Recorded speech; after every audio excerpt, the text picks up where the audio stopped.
प्रधानमंत्री नरेंद्र मोदी ये अच्छी तरह जानते हैं कि वो कुछ भी कर लें, विपक्ष को उनके हर सुधार में साजिश ही दिखेगी। और वो ये भी जानते हैं कि इंडी गठबंधन वक्फ कानून के नाम पर भी मुसलमानों को भड़काएगा, दुनिया भर में नरेंद्र मोदी की मुस्लिम विरोधी वाली छवि को प्रोजेक्ट करेगा, प्रोपोगेट करेगा। नरेंद्र मोदी का सेक्युलर क्रेडिट स्कोर कम किया जाएगा, लेकिन नरेंद्र मोदी इन सब की परवाह नहीं करते। उनका हिसाब क्लियर है, वो रिफॉर्म, परफॉर्म और ट्रांसफॉर्म से पीछे नहीं हटेंगे, फिर चाहे सामने कितनी बड़ी चुनौती क्यों ना खड़ी हो।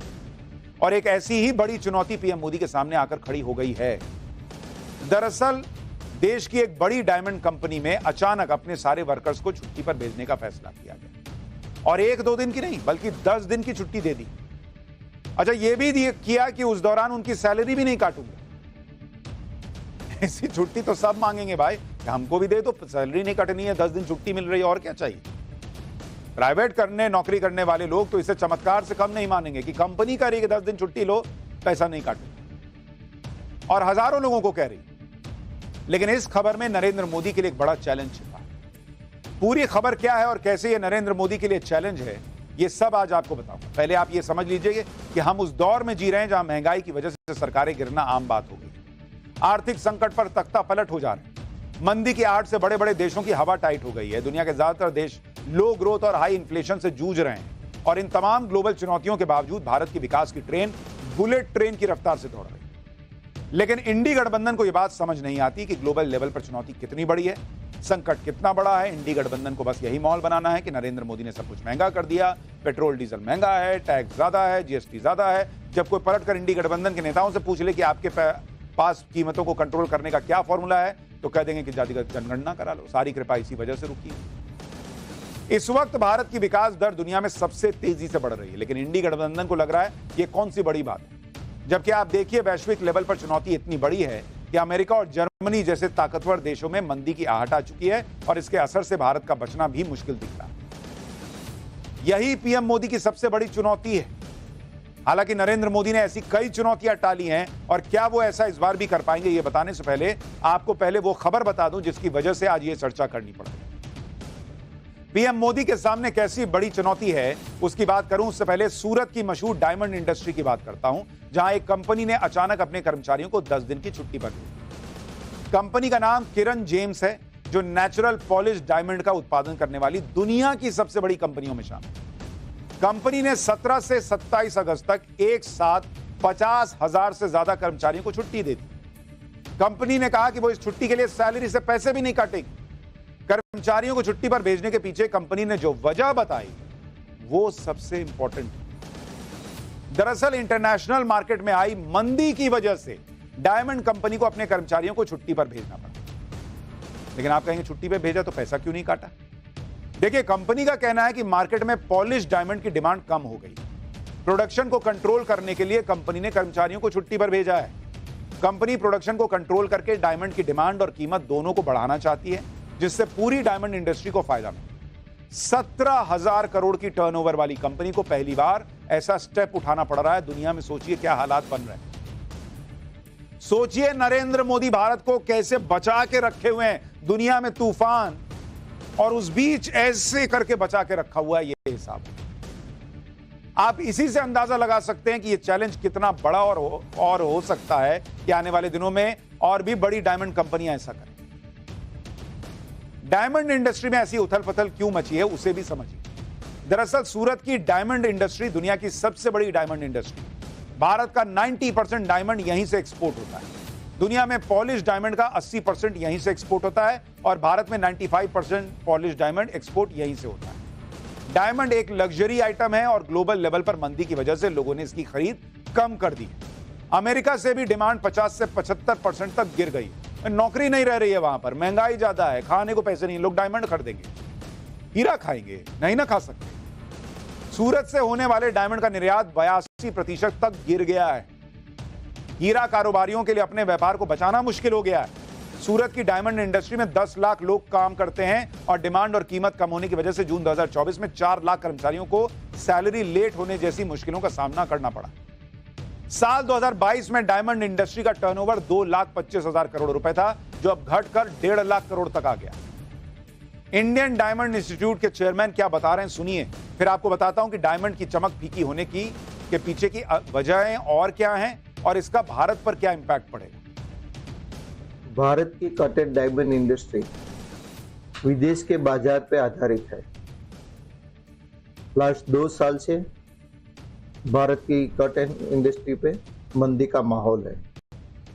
इसके पीछे का रीजन है रशिया और यूक्रेन का युद्ध, अमेरिका के अंदर आर्थिक मंदी और कोरोना के बाद चाइना का जो इकोनॉमिकल रिफॉर्म होना चाहिए वो नहीं हो पाया।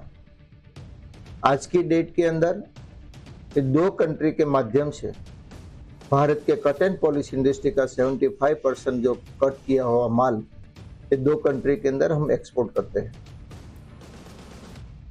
डायमंड इंडस्ट्री से जुड़े जानकार बता रहे हैं कि पिछले 2 साल से हीरा कारोबारियों का 50% माल ही बिक रहा है, 50% स्टॉक में बचा हुआ। और यह सब इसलिए हो रहा है क्योंकि ग्लोबल लेवल पर बहुत उथल पुथल मची हुई है, कभी कोरोना, कभी युद्ध, कभी मंदी, इस वजह से दुनिया हिली हुई। और डायमंड इंडस्ट्री इससे कैसे प्रभावित हुई है वो आपको उदाहरण देकर बताता हूं। रूस दुनिया में रफ डायमंड्स का सबसे बड़ा उत्पादक है। दुनिया के 30% रफ डायमंड की सप्लाई रूस की खनन कंपनी अल्रोसा करती है। भारत का 60% रफ डायमंड रूस की कंपनी से आता है। सूरत में इन कच्चे हीरो यानी रफ डायमंड को तराश कर पॉलिश किया जाता है। लेकिन अमेरिका और बाकी यूरोपीय देशों ने रूस के खिलाफ आर्थिक प्रतिबंध लगा दिए।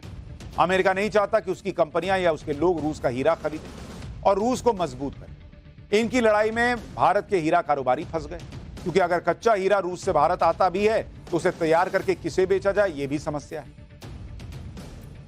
क्योंकि अमेरिका पॉलिश हीरों की बिक्री का एक बड़ा बाजार है।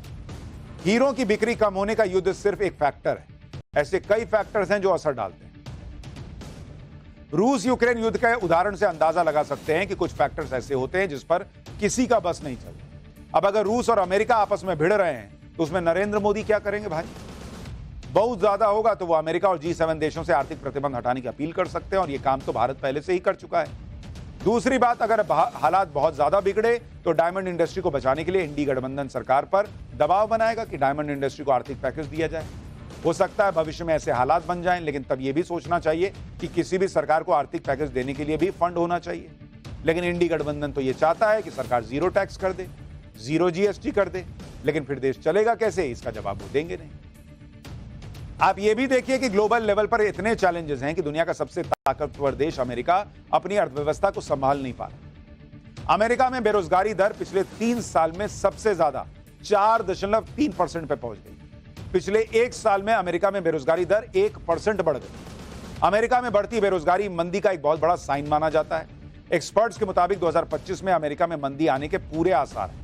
ग्लोबल फाइनेंशियल कंपनी गोल्डमैन सैच्स ने भी अमेरिका में मंदी आने के आसार को 15% से बढ़ाकर 25% कर दिया। यह दुनिया का हाल हो रखा है बॉस।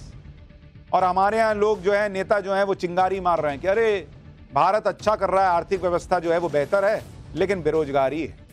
अमेरिका की आबादी और भारत की आबादी को कंपेयर कीजिए और सोचिए उसके बावजूद सरकार कैसे जो है वो स्वरोजगार की योजनाओं के लिए लोन दे दे के लोगों को कैसे उनको रोजगार मिले इसकी व्यवस्था कर रहे हैं। फिर भी यहां पर पिन मारो का हिसाब चल रहा है। अच्छा, बात सिर्फ अमेरिका की नहीं है, बल्कि पूरी दुनिया पर मंदी का खतरा बहुत ज्यादा बढ़ गया। UNCTAD यानी UN ट्रेड एंड डेवलपमेंट के मुताबिक 2024 में दुनिया की आर्थिक विकास दर सिर्फ 2.6% रही, और ग्लोबल मानक के अनुसार अगर दुनिया की आर्थिक विकास दर 2.5% से कम या उसके आसपास रहती है तो दुनिया के ज्यादातर इलाकों में मंदी आना तय होता है। ब्लूमबर्ग की रिपोर्ट के मुताबिक आने वाले कुछ सालों में अमेरिका ही नहीं, यूके, न्यूजीलैंड, फिलीपींस, चीन जैसे देशों पर मंदी का बहुत बड़ा खतरा बना रहेगा। लेकिन भारत के लिए राहत की बात यह है कि इसी रिपोर्ट में कहा गया है कि भारत पर मंदी का खतरा लगभग ना के बराबर है। इस रिपोर्ट में यह भी दावा किया गया है कि यूरोप में मंदी आने की 55% आशंका है। मतलब जैसे घर में नहीं होता है कि आप घर में एकदम सॉलिड बैठे हुए हैं और बाहर तूफान आता है तो अपने को पता नहीं चलता, अपने को तो लगता है मौसम अच्छा हुआ है। जो गरीब हो रहा होता है, जिसका घर बर्बाद होता है, जिसका आशियाना उजड़ता है, उसको पता चलता है। तो दुनिया में यही तूफान आया हुआ है। चूंकि इंडिया को नरेंद्र मोदी ने ऐसा एकदम सॉलिड घर बना के रखा है, हमको महसूस नहीं हो रहा है कि दुनिया में क्या हालात है और हम कितनी बेहतर स्थिति। अगर दुनिया की बड़ी बड़ी संस्था ये मान रही है कि भारत में मंदी का असर ना के बराबर होगा तो इसका क्रेडिट नरेंद्र मोदी को ही जाता है। आप देखिए, RBI ने रेपो रेट में कोई बदलाव नहीं करने का फैसला किया। यह 9वां मौका है जब आरबीआई की मॉनेटरी पॉलिसी कमेटी ने रेपो रेट को 6.5% पर बना के रखा। रेपो रेट को समान बनाए रखने का मतलब है कि आपके लोन की किस्त में कोई बदलाव नहीं होगा। आरबीआई ने विकास दर को बनाए रखने के लिए, महंगाई को काबू में करने के लिए, कीमतों को स्थिर रखने के लिए सख्त फैसले लिए। आरबीआई के मुताबिक 2024-25 में जीडीपी ग्रोथ रेट 7.2% रहने का अनुमान है। आरबीआई के मुताबिक भारत का विदेशी मुद्रा भंडार 675 अरब डॉलर के रिकॉर्ड स्तर पर पहुंच गया। यह है नरेंद्र मोदी के आने के बाद का नया भारत। दुनिया तबाह हो रही है और भारत चमचमा रहा है।